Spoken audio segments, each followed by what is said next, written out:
ना मैं भी बोलूँगा साहिब हम आ चुके हैं प्रदर्शनी में, और प्रदर्शनी का ये नज़ारा देखने लायक है। ये गरीबदास जी के लिए परमात्मा यहाँ मिले थे गांव छुड़ानी में, जिंदा महात्मा का रूप बनाकर। और आगे चलते हैं, चला जाओ। और यहाँ पर जब परमात्मा गरीबदास जी को मिले हैं तो कुंवारी गाय का दूध निकाल कर और पिलाया है, खुद पिया है। और ये ग्वाल खड़े हैं, परमात्मा खड़े हैं। फिर यहाँ पर नहीं आगे तो गरीबदास जी महाराज ने दूध जब परमात्मा को दिया था, परमात्मा ने दूध पिया था कबीर जी ने। और यहाँ और ये ग्वाल खड़े हैं जो तीन साल की बछिया थी और कुंवारी थी, इसको दूध दिया था। फिर यहाँ जो बच गया था दूध वो गरीबदास जी महाराज को पिलाया था। और जो ग्वाल थे वो चले गए थे, उन्होंने नहीं पिया दूध। वो बोलने लगे कि ये जादू का दूध भाई हम नहीं पिएंगे, ये झूठा दूध नहीं पिएंगे, पता नहीं कौन सी जाति का है ये। फिर यहाँ जो गरीबदास जी और कबीर जी दोनों ही जो समझोगे परमात्मा गरीबदास जी महाराज को और ज्ञान बताने लगे। और फिर यहाँ आ गए। फिर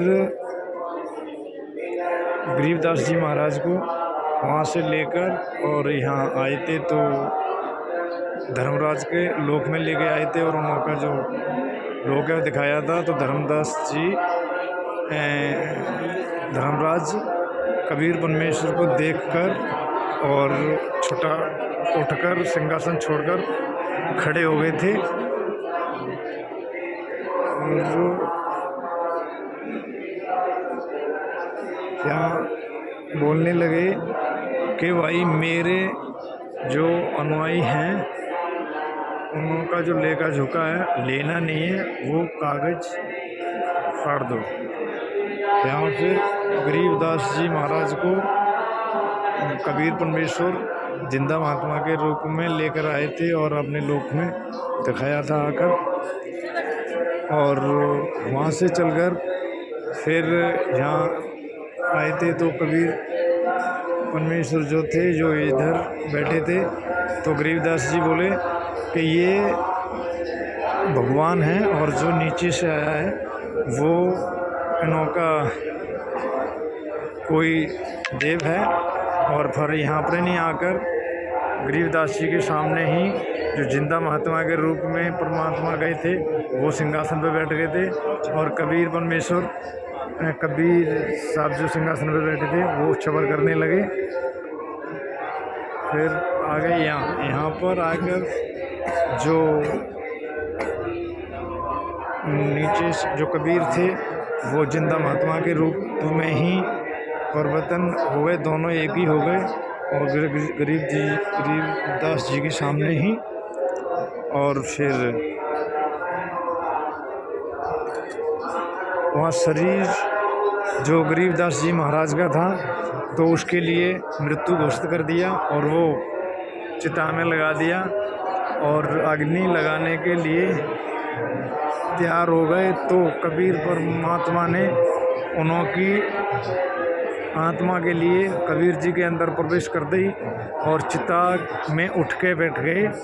फिर परमात्मा कहने लगे अदम नगम लोक है। फिर परमात्मा अपनी वाणी बोलने लगे तो सभी बोलने लगे कि भाई ये गरीबदास जी पागल हो गया, बावड़ा हो गया और ये चलो जीवित हो गया, अच्छी बात है। और हो ये पागल गया तो गोपाल दास जो थे दादू पंथ से उन्हों के लिए ज्ञान बताया। फिर उन्होंने ज्ञान बोला तो गरीबदास जी महाराज बोले गोपाल दास थे कि मैं जब ही बताऊंगा आप मेरा पूरा ज्ञान लिखोगे, बीच में छोड़ के नहीं जाओगे। गोपाल दास बोले ठीक है, मैं आपका ज्ञान पूरा ही लिखूंगा जो बताओगे आप। मैं बीच में छोड़ के नहीं जाऊंगा। तो गोपाल दास ज्ञान के लिए लिखने लगे और पूरा ग्रंथ लिखा, गरीबदास जी ग्रंथ यहाँ पूरा हो गया, लिख के वो रख दिया।